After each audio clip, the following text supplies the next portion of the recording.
Pride and Prejudice Chapter 45. Convinced as Elizabeth now was that Miss Bingley's dislike of her had originated in jealousy, she could not help feeling how very unwelcome her appearance at Pemberley must be to her, and was curious to know with how much civility on that lady's side the acquaintance would now be renewed. On reaching the house, they were shown through the hall into the saloon, whose northern aspect rendered it delightful for summer. Its windows, opening to the ground, admitted a most refreshing view of the high woody hills behind the house, and of the beautiful oaks and Spanish chestnuts which were scattered over the intermediate lawn. In this room they were received by Miss Darcy, who was sitting there with Mrs. Hurst and Miss Bingley, and the lady with whom she lived in London. Georgiana's reception of them was very civil, but attended with all that embarrassment which, though proceeding from shyness and the fear of doing wrong, would easily give to those who felt themselves inferior the belief of her being proud and reserved. Mrs. Gardiner and her niece, however, did her justice and pitied her. By Mrs. Hurst and Miss Bingley they were noticed only by a courtesy, and on their being seated, a pause, awkward as such pauses must always be, succeeded for a few moments. It was first broken by Mrs. Annesley, a genteel, agreeable-looking woman, whose endeavor to introduce some kind of discourse proved her to be more truly well-bred than either of the others, and between her and Mrs. Gardiner, with occasional help from Elizabeth, the conversation was carried on. Miss Darcy looked as if she wished for courage enough to join in it, and sometimes did venture a short sentence, when there was least danger of its being heard.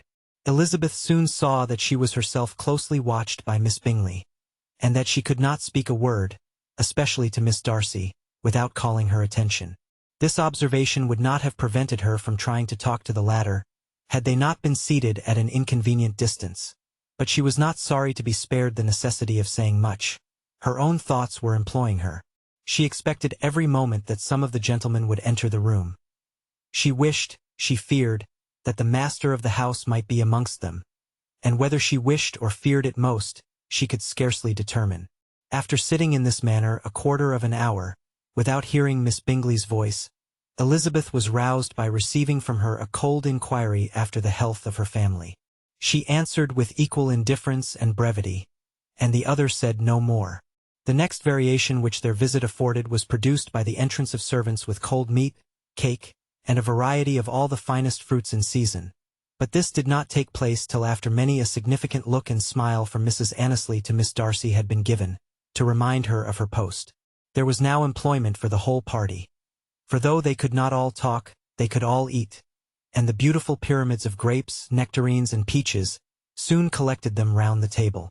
While thus engaged, Elizabeth had a fair opportunity of deciding whether she most feared or wished for the appearance of Mr. Darcy, by the feelings which prevailed on his entering the room, and then, though but a moment before she had believed her wishes to predominate, she began to regret that he came.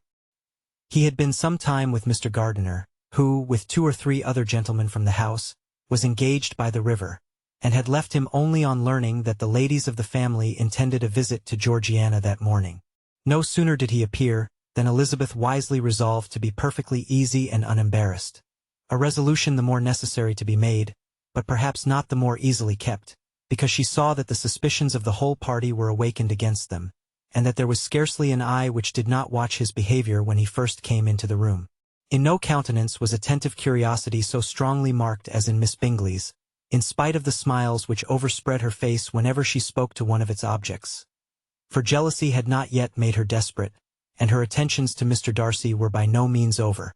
Miss Darcy, on her brother's entrance, exerted herself much more to talk, and Elizabeth saw that he was anxious for his sister and herself to get acquainted, and forwarded, as much as possible, every attempt at conversation on either side. Miss Bingley saw all this likewise, and, in the imprudence of anger, took the first opportunity of saying, with sneering civility, "Pray, Miss Eliza, are not the Shire militia removed from Meryton? They must be a great loss to your family." In Darcy's presence she dared not mention Wickham's name, but Elizabeth instantly comprehended that he was uppermost in her thoughts, and the various recollections connected with him gave her a moment's distress. But, exerting herself vigorously to repel the ill-natured attack, she presently answered the question in a tolerably disengaged tone. While she spoke, an involuntary glance showed her Darcy with a heightened complexion, earnestly looking at her, and his sister overcome with confusion, and unable to lift up her eyes. Had Miss Bingley known what pain she was then giving her beloved friend, she undoubtedly would have refrained from the hint. But she had merely intended to discompose Elizabeth, by bringing forward the idea of a man to whom she believed her partial, to make her betray a sensibility which might injure her in Darcy's opinion, and, perhaps, to remind the latter of all the follies and absurdities by which some part of her family were connected with that corps. Not a syllable had ever reached her of Miss Darcy's meditated elopement. To no creature had it been revealed, where secrecy was possible, except to Elizabeth. And from all Bingley's connections her brother was particularly anxious to conceal it, from that very wish which Elizabeth had long ago attributed to him, of their becoming hereafter her own. He had certainly formed such a plan, and without meaning that it should affect his endeavor to separate him from Miss Bennet, it is probable that it might add something to his lively concern for the welfare of his friend. Elizabeth's collected behavior, however, soon quieted his emotion, and as Miss Bingley, vexed and disappointed, dared not approach nearer to Wickham, Georgiana also recovered in time, though not enough to be able to speak any more. Her brother, whose eye she feared to meet, scarcely recollected her interest in the affair, and the very circumstance which had been designed to turn his thoughts from Elizabeth seemed to have fixed them on her more and more cheerfully. Their visit did not continue long after the question and answer above mentioned, and while Mr. Darcy was attending them to their carriage, Miss Bingley was venting her feelings in criticisms on Elizabeth's person, behavior, and dress. But Georgiana would not join her. Her brother's recommendation was enough to ensure her favor.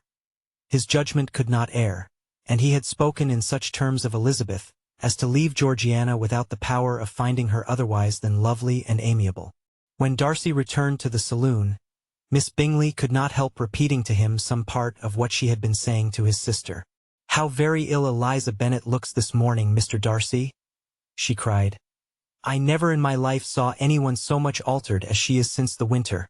She has grown so brown and coarse. Louisa and I were agreeing that we should not have known her again."